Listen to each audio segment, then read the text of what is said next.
Hey guys, it's Mahel here, and today I'm going to be taking you through how to choose a university for 2019 entry. Now, these are things that you need to know because, well, when you're applying for a university, you might be thinking, oh yeah, so I want to do this and I might want to do it here. But it's more complex than that. Let me tell you that right now. And I had to think about many factors before deciding where I wanted to go to university. And I'm not even talking about just the one choice, the firm. I'm talking about when I made my 5 choices to apply to, because obviously there's a chance you'll get all of your 5 of your choices. There's a chance you might even only get 2 of them, meaning you're stuck with those. But let's say you ended up in an event that you were just stuck with 2 unis and you didn't even think about it properly, and then you've got a firm as insurance places that you don't even want to go to because you didn't do your research. You're screwed. Basically, you're screwed. So make sure you do your research properly, and I'm going to be telling you what you should research and what you should actually know before choosing a university, and exactly how you can choose a university, kind of like how I did. So before you do anything, make sure you know roughly what course you want to do and research the unis that offer it. So for example, I wanted to do business, so I knew already the exact subject I wanted to do. However, in business, there's business studies, management, business and management, and you just got to decide. You got to look at the course outline for every single course that you look at different unis, because it's different, as different unis will have different modules and different courses will have different modules, and you got to decide, do I see myself doing this? A mistake I made was at management at the University of Nottingham. I didn't realise just how big of a chunk in first year business economics was, and I hate economics. Like, I genuinely find it really difficult. And it's worth 20 credits. It's one of a few modules worth 20 credits instead of 10, so it's one of the bigger modules, and it lasts the entire year. So now I have to go through uni, going through business economics, which forms part of a big chunk of my first year, and it's just a massive headache. And had I done research properly, or even thought about it properly, then maybe I could have done a different course or went somewhere else. However, that's not to say that I'm not happy here. I'm very happy. It's just, it's going to be a challenge that I have to overcome. But let's say you are in this position where you're deciding about university and course. Maybe you could stop yourself from doing what I did and just go straight into it thinking, yes, business at this university. But make sure you do look at what course you want to do and what unis offer it, but also what the course entails. Make sure that when you are looking at courses, you're being realistic with yourself. So my school predicted me something like BBC, and I was like to them, no, because I knew that I could get ABB. That was my prediction versus theirs, and I did end up getting ABB in the end, which is what I needed to get into University of Nottingham. But if I was getting prediction of like BBC, then I would have gone like Oxford Brookes, Nottingham Trent, Aston Uni, which were places that I didn't want to go to, although Trent was my insurance.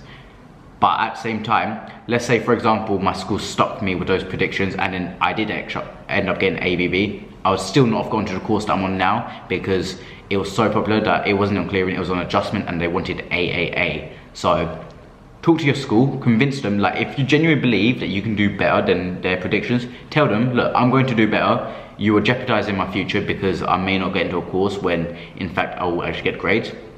Luckily, my school was supportive and actually believed in me in the end, and I pulled through for them, meaning I got my reward, which was this uni, and they got their reward was not thinking, oh crap, we gave them false grades.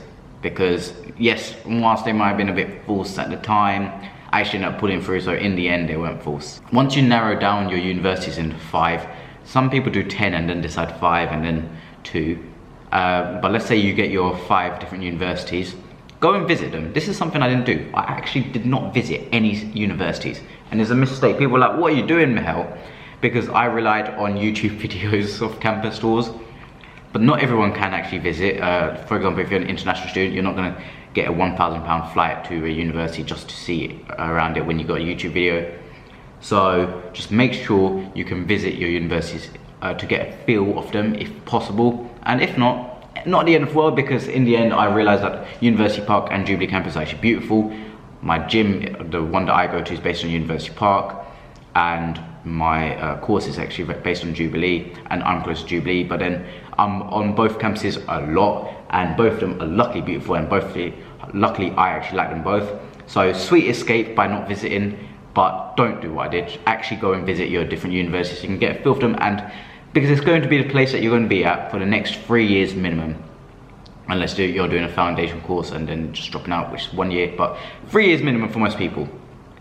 So if you're going to be there for that long, don't go somewhere that you're going to hate. For example, some universities have a campus and some are just a city university, meaning they don't have a campus. Just so make sure you choose a university that you know you're going to like being on, but also visit so you know you get a feel of the university. Whilst I wouldn't heavily invest my time into these websites because it's based on personal experience, what you actually want, there are some very good stats and advice on websites such as Student Room, which university and what university, and other websites which can really help you decide what university to go to. Every university will have bad reviews and good reviews, so it's genuinely down to yourself to decide what do I listen to, but at the end you got to just decide for yourself, so this has said this has said that, what do I think overall?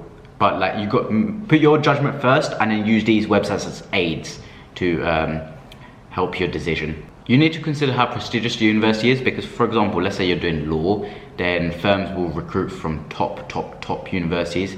So for example, if you're doing a law degree at a university that's like 110th in the league table, then there's kind of no point in doing it, is it?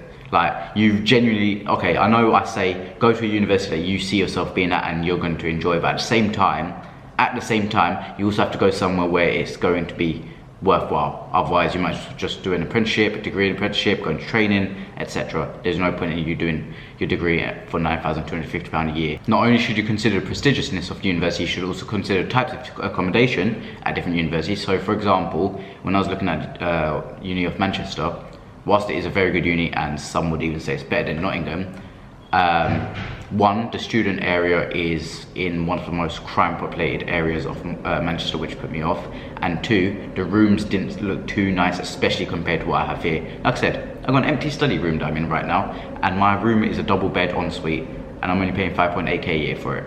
And then lastly, also consider what there is to do in the town or city. So I'm in the city of Nottingham, the 60,000 students minimum here. It's a student city, but it's also a major city in the country, and there is so much to do, even if you're not a student. So you've got things tailored for like average working class people, but you've also got things tailored for students. So you've got a mixture between prices and quality and just things to do. And there's just so much in Nottingham, and therefore you should just combine all of them. Just think beyond the university is what I'm trying to say. Do you see yourself spending 3 years or more at the university?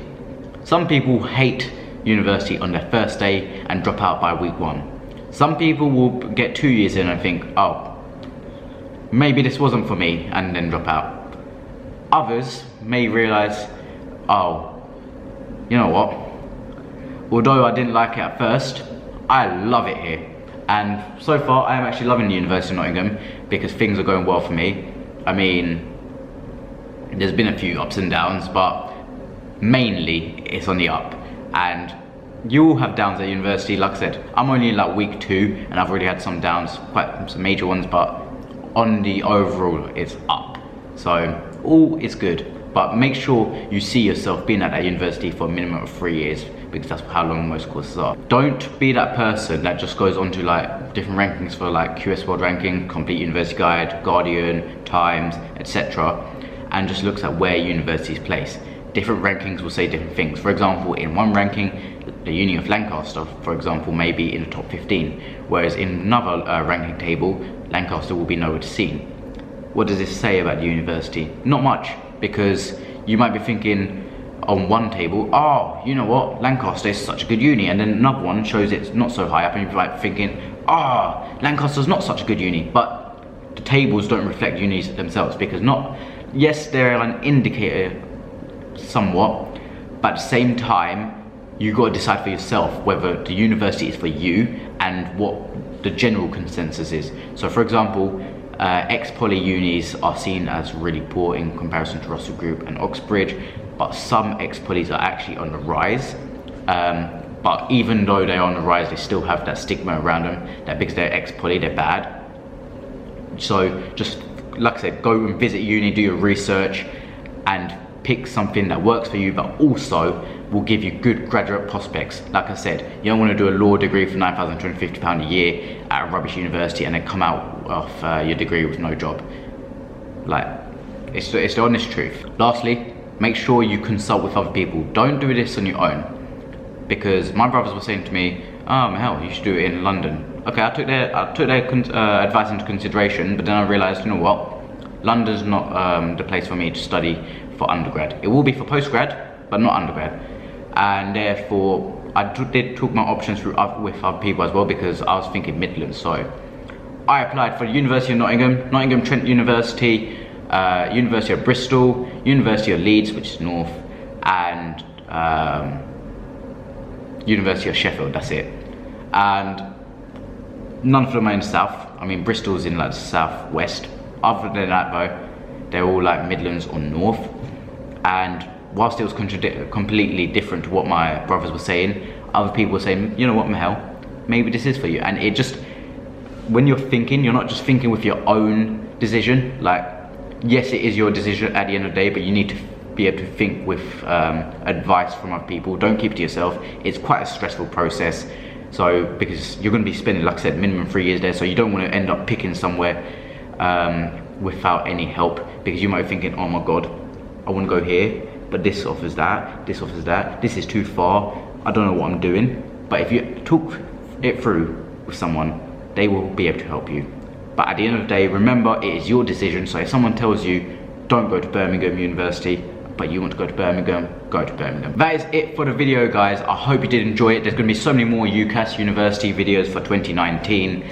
I went through the process, and now you are going through it as well, but I'm going to help you with the advice that I didn't get. It's all from personal experience, and like I said, we are at the University of Nottingham, top 100 in the world. But if you did enjoy the video, make sure to leave a like, comment below, and subscribe. Follow me on social media, that's at MahelX on Twitter, and at Mahel Khan on Instagram, and official Mahel Khan on Facebook.